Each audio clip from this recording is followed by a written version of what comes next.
Bom dia, pessoal. Tenho dúvida que é um prazer estar de volta. Só estou um pouco preocupado com o quórum tão baixo.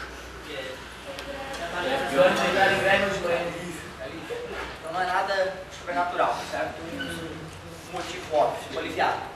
Galerinha, estamos na reta final. Eu agora sim abdicaria de bastante coisa. Mesmo. Agora eu abdicaria. Até o começo do ano eu te recomendei não deixar de ter lazer, não deixar de fazer nada, nem de ir pra balada. E agora eu acho que está na hora de começar a ponderar. De repente uma baladinha uma vez por semana ainda está aceitável no sábado, sem porre, porque senão no domingo tu fica imprestável, não consegue estudar. Então uma saidinha light já ainda dá, certo? Aí agora só no último mês que tu vai parar de sair para valer e parar de beber definitivamente, certo?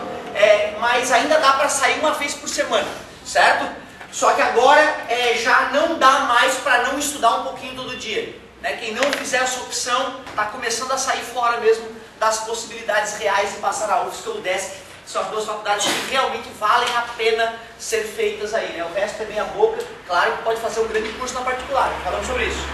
Mas amigo, tá na hora. Já acabou a brincadeira. Virasse adulto. Agora é contigo. A única coisa que tu tens que fazer esse tempo todo, esses últimos anos todos, o resultado vai sair agora. Né? Não pode te decepcionar e decepcionar os teus pais, os teus tutores, as pessoas que mais se importam e mais querem que tu se dê bem na vida. Tá na hora, certo? Faz uma reflexão, porque estamos chegando na reta final.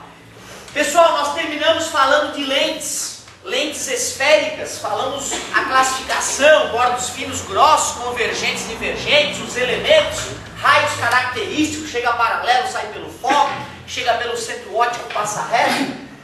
E na última aula de Física B, nós estávamos falando, eu dei uma dica rápida sobre como fazer o desenho e compreender o desenho do microscópio composto. Mas não cheguei a falar mais detalhes. Vou usar o microscópio composto e a luneta astronômica como revisão de lentes. Já vou poder revisar a ideia de lentes usando esses instrumentos ópticos. Antes de mais nada, para poder ter chance de fazer uma continha no vestibular, tem que saber o nome das letrinhas. Se não souber o nome das letrinhas, não tem nem como usar a equação, caso seja uma questão que envolva cálculo. Como? Ampliação, aumento transversal, aumento linear, todos os nomes que tu pode encontrar. Olha só que esquisito, né? Às vezes uma mesma letra pode ser chamada de coisas diferentes, dependendo do autor. A altura da imagem, que bonito. A altura do objeto. Posição da imagem. Posição do objeto, muito bom. Distância focal, porque foco é aquele ponto, muito bom. Distância focal. Essa é mais nova, natural, a gente só viu uma vez rapidamente, né? É a vergência. Assim como em Física C nós estudamos a resistência elétrica e a condutância elétrica, um era o inverso do outro, assim como na matemática tem o número 2 e o 1 sobre 2, que um é o inverso do outro, aqui na física também. Ora a gente trabalha com o foco, ora a gente trabalha com a vergência das lentes. Então o que seria a vergência da lente? 1 sobre F, o inverso do foco. Se tu queres calcular no sistema internacional, qual é a unidade para distância? Metro, logo distância focal é medido em... E aí a vergência, que é o inverso do foco, fica 1 sobre metro, ou metro na menos 1, que é igual ao que mesmo? Alguém lembra? Muito bom, dióptria é o nome da unidade da vergência, dióptria. Então, rapidamente, se uma lente tem 2 dióptrias de vergência, qual é a distância focal da lente? É 1 sobre 2, ou seja, a distância focal é 0,5 metros. Tudo bem para vocês? Bem simplesinho, é só inverter. Um é o inverso do outro.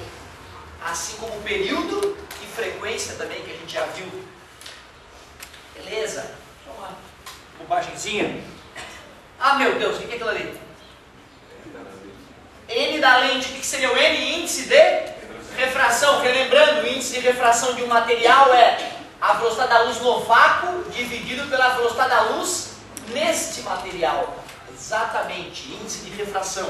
Ah, professor, eu quero um relativo. Ah, tá, tudo bem. O NA em relação ao material B, material A em relação ao material B, é o NA sobre NB.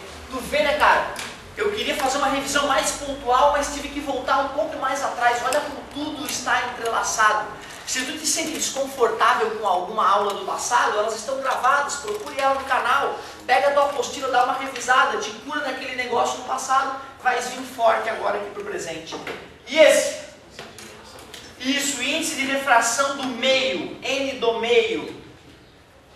Raio de curvatura de uma das faces, raio de curvatura da outra face. Ai, ai, ai, agora os sinais. I e O, como é que eu vejo o sinal para I e para O? Para cima? Para baixo? Para F, P e P'. Virtual negativo, real positivo. Considerando que o foco de qual lente que é negativo? Convergente ou divergente? Divergente. A que afasta é que o foco é negativo. Show de bola. E os raios de curvatura? Isso é bem delicado. Em qual raio de curvatura é positivo? Qual raio de curvatura é negativo?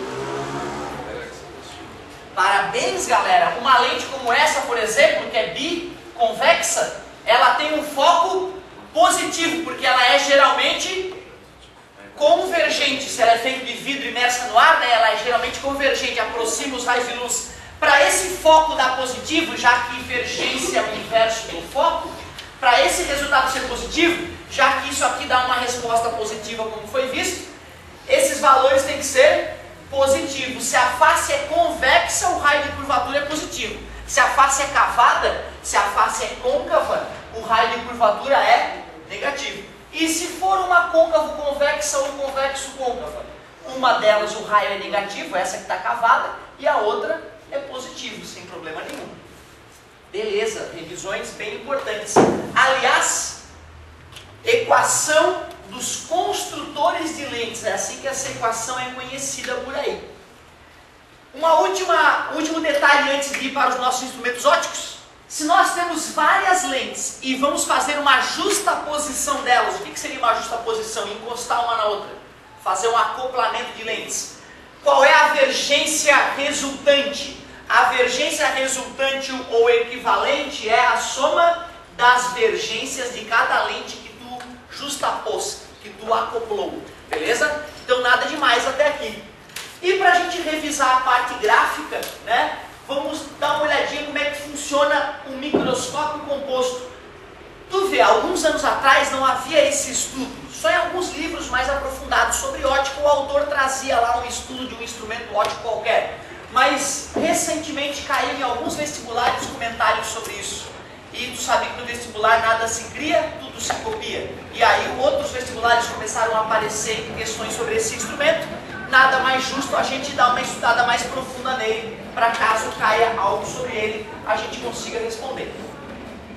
Microscópio composto, pessoal, ele é um instrumento de grande importância. Já até comentei que provavelmente a maioria de vocês está vivo graças à descoberta não só do microscópio como do antibiótico, certo? Senão vocês já teriam morrido por infecções banais, como acontecia há muito tempo atrás. Muito não, né? Historicamente, atrás.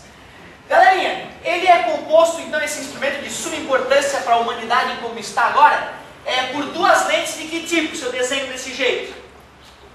Isso, quando a setinha para fora lembra bordos finos, mesmo que seja a exceção, e aí é convergente. Sendo que a objetiva, aquela que fica próxima do objeto que vai ser observado, nome justo, né? Objetiva fica próxima do objeto. Ela tem uma distância focal da ordem de milímetros.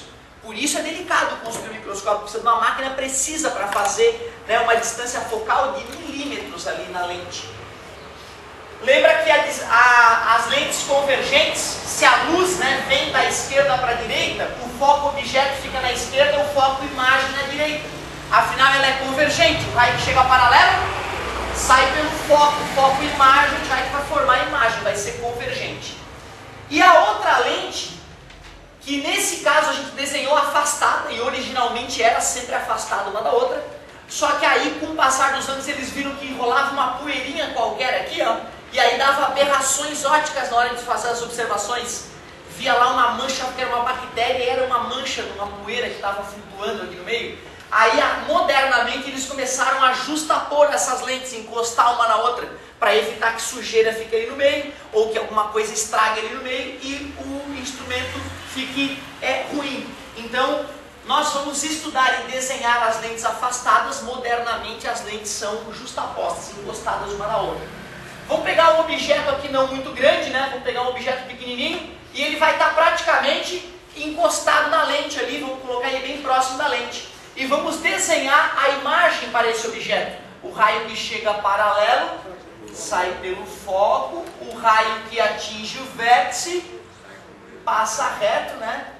Sai com o mesmo ângulo, parabéns, sai com o mesmo ângulo. Eu faço sempre dois raios, porque aí onde eles se encontram, né, já que eu estou tirando luz da cabeça do objeto, vai formar a cabeça da imagem. Aí eu posso desenhar a imagem. Vou chamar de imagem 1 porque é a primeira imagem. Beleza? Essa imagem, ao ser observada através da lente ocular porque fica próxima do olho, certo? Eu vou obter uma segunda imagem.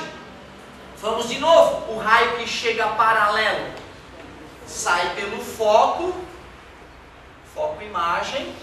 O raio que atinge o vértice sai com o mesmo ângulo. O raio que atinge o vértice sai com o mesmo ângulo. Ora! Que imagem zona, hein? É o objetivo do microscópio, pegar um elemento minúsculo e conseguir observar ele com uma ampliação bem interessante, certo? Então tu vê, né, cara, como os conhecimentos estudados anteriormente podem nos fazer compreender instrumentos ópticos já de bastante importância. Se tu for fazer física, matemática ou química, ou até biologia, tu vai fazer laboratório 1. E lá tu vai aprender isso, vai montar o teu instrumento lá no laboratório, usar a equação e depois ver na prática se o tamanho da imagem ficou o que tinha que ser. Bem legal, cara. Tu ter esse tempo, né? Precisa de turmas reduzidas. Geralmente são 20 pessoas só que estão no laboratório. E aí quando a turma é maior tem que dividir em várias etapas, né? Os instrumentos são todos caros, por isso que nem todos os colégios já podem, né, trabalhar com isso. É muito raro o colégio que no ensino médio tem toda essa parafernália para mostrar para a galera, certo? Galerinha, como é que eu vou calcular a ampliação que esse microscópio composto gerou? O que é a ampliação? A ampliação é quando tu compara o tamanho da imagem, né, com o tamanho do objeto. Só que nesse caso eu quero comparar a segunda imagem com o objeto original. Tudo bem para vocês? E 2 sobre O. Aí olha só, eu acho que deduzir ampliação, primeiro fazendo esse cálculo aqui, depois fazendo esse outro cálculo e usando as duas equações é muito mais bonito. A apostila ao deduzir, justamente para ficar curto, ela dá um golpe de matemática, olha só que legal.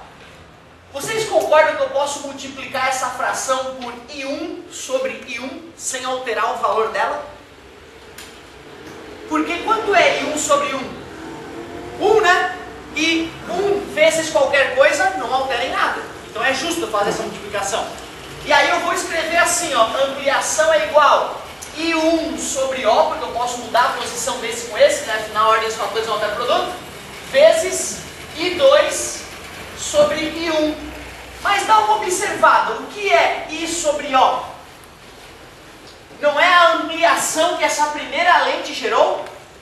É, né? É a ampliação que a primeira lente gerou, a imagem da primeira lente sobre o objeto usado na primeira lente. Isso aqui é a ampliação da lente ocular. Vou escrever aqui em cima para ficar mais fácil de enxergar. Não, o pessoal de casa, que isso? Até nas férias o pessoal me mandou recadinho e pá, não. Então olha só, passou, pronto. I sobre O é a ampliação da objetiva, não é isso? Dessa lente. E o que é I2 sobre I1? I2 é a imagem gerada por essa lente, não é isso? E I1 não é o objeto dessa lente?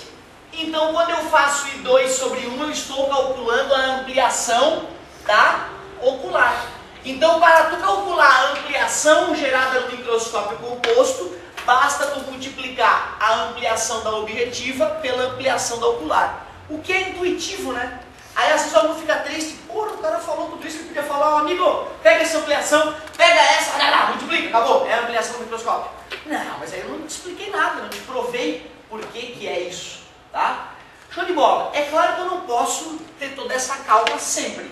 Na luneta eu vou fazer o desenho para vocês e vou fazer uma breve demonstração de como é que se calcula, né, a ampliação da luneta. Na verdade a gente chama essa ampliação, tem a ver com o ângulo de observação do objeto, certo? A dedução ficaria um pouquinho mais longa. Se alguém tiver interesse, estamos na assistência que começa na próxima quarta de novo. Lembrando que se tu quiser garantia de atendimento na assistência, mande o e-mail para orcn@hotmail.com com o assunto assistência. Basta colocar a página, o volume e o número do exercício que tu está com dúvida, ou o tema da dúvida, preciso de esclarecimento sobre blá blá blá. Assim eu organizo todas as soluções e consigo fazer muito mais soluções do que conseguia anteriormente.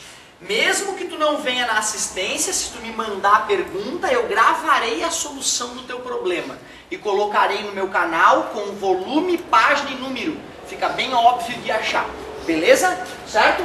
Vamos à luneta. Vamos à luneta. Afinal, é uma bela manhã para aprender física.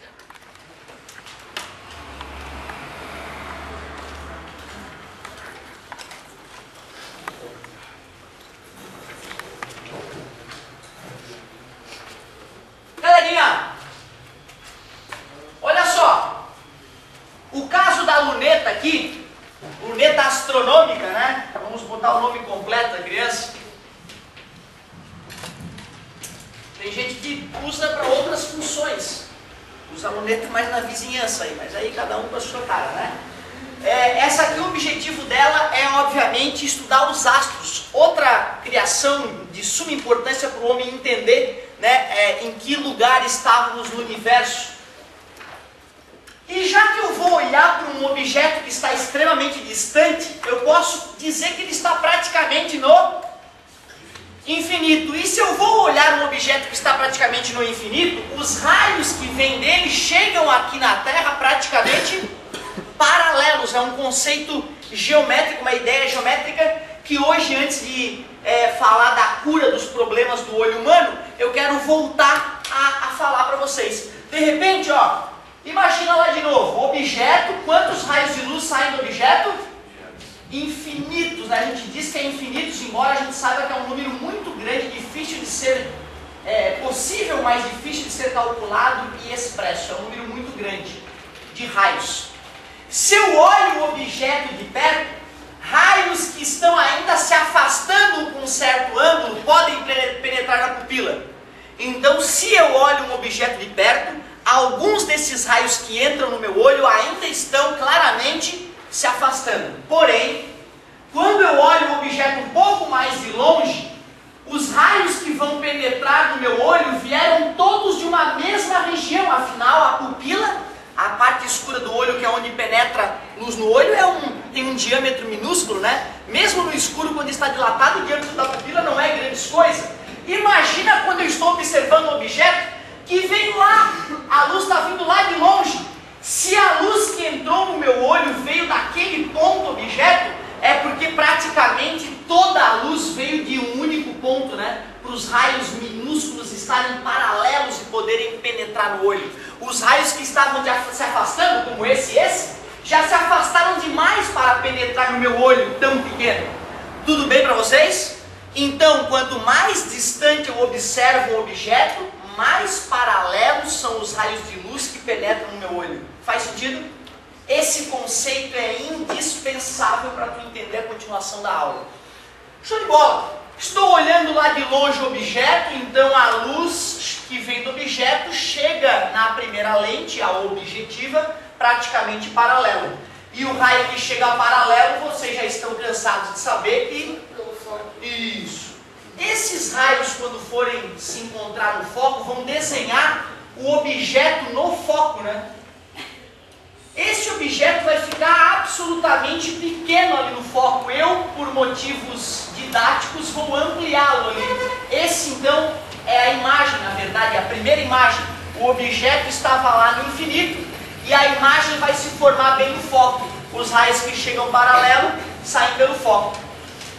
Agora, a segunda lente também é convergente, como no caso do microscópio, na luneta astronômica também são duas lentes convergentes. A primeira tem distância focal da ordem de metros e a segunda da ordem de centímetros, olha como é menor. Quando estávamos estudando o microscópio, a primeira tinha distância focal da ordem de milímetros e a segunda da ordem de centímetros. Eu preciso decorar isso, professor? Sinceramente, eu acho que seria uma grande bobagem decorar esse tipo de informação. Mas só para esclarecer por que eu fiz pequenininho e depois médio, por que eu fiz grandão a distância e agora médio de novo, certo? Porque é assim mesmo. E faz sentido, né? Para olhar objetos pequenos, preciso de uma distância focal pequena. Para olhar objetos distantes, eu preciso de uma distância focal grande. Pode se pensar dessa maneira. E a ocular tem sempre ordem de centímetros, certo? A distância focal dela, se tu quiser uma maneira de decorar isso. Chega a paralelo, sai pelo foco, atinge o centro óptico e isso sai com o mesmo ângulo. Ali está a imagem 2. Ali está a segunda imagem. No caso da luneta astronômica, pessoal, a maneira de medir o quanto ela ampliou um objeto não é através simplesmente da comparação do tamanho do objeto com o tamanho da imagem. Por quê? Até porque inicialmente não se sabia o tamanho dos objetos, né? O cara estava observando a Lua. Aí ele botava a luneta, nossa, que Lua enorme, daqui eu não vejo assim. Como é que ele vai comparar o tamanho do objeto com o tamanho da imagem se ele nunca tocou na Lua, nunca foi, não tinha GPS para medir a Lua ainda e tudo mais? Concordas? Então o que eles comparavam? Eles comparavam que ângulo que eu estou enxergando a Lua daqui. Ah, eu estou enxergando a Lua com 30 graus. Do final para o começo dela faz 30 graus entre uma reta e outra. Aí ele pegava a luneta, colocava a objetiva no lugar do olho e olhava lá pela ocular. E aí via aquela lua lá, grande. Aí ele media, ó, olhando para cima eu tiro uma reta para cá. Olhando para baixo eu tiro uma reta ali para baixo. Que ângulo tem essas retas? Ah, tem 70 graus. Aí ele comparava os 70 graus de observação com a luneta com os 30 graus de observação a olho nu. Essa comparação de ângulo é que dava a ampliação, certo? Então, como é que tu mede a ampliação gerada por uma luneta astronômica? Tu pega o ângulo observado. Poderíamos dizer o seguinte, ó, se o objeto está, se a imagem está aqui e o observador, por exemplo, está por aqui, a gente pode dizer que é esse aqui o ângulo que ele vai observar, né? Considerando, né, que ele tem todo esse ângulo aqui para ver, e antes o ângulo de observação, se ele estivesse olhando a olho nu, né, do ponto da objetiva, lá está o astro. O ângulo de observação inicial seria esse, ó. Esse é o ângulo inicial, aquele é o novo ângulo, de maneira bem simplória, para a gente poder entender o que está acontecendo. Se eu comparo um ângulo com o outro, eu tenho o quanto essa luneta vai ampliar. E como é que eu posso calcular isso? Eu posso simplesmente dividir o foco da lente objetiva pelo foco da lente ocular. É uma maneira prática de calcular a ampliação que essa luneta vai gerar. Com essa parte aí, galerinha, eu acabo encerrando a parte efetivamente desenhando as lentes e fazendo os cálculos, e vamos começar a olhar como é que funciona o olho humano, quais são os problemas que podem atingir o olho humano e como corrigir esses problemas usando as lentes. Hoje, eu quero encerrar o volume 4 hoje, por isso eu ainda não parei para fazer exercício, mas claro que depois dessa aula, muitos exercícios aparecerão e eu estarei disposto a começar as próximas aulas ainda fazendo um exercício ou outro do volume 4.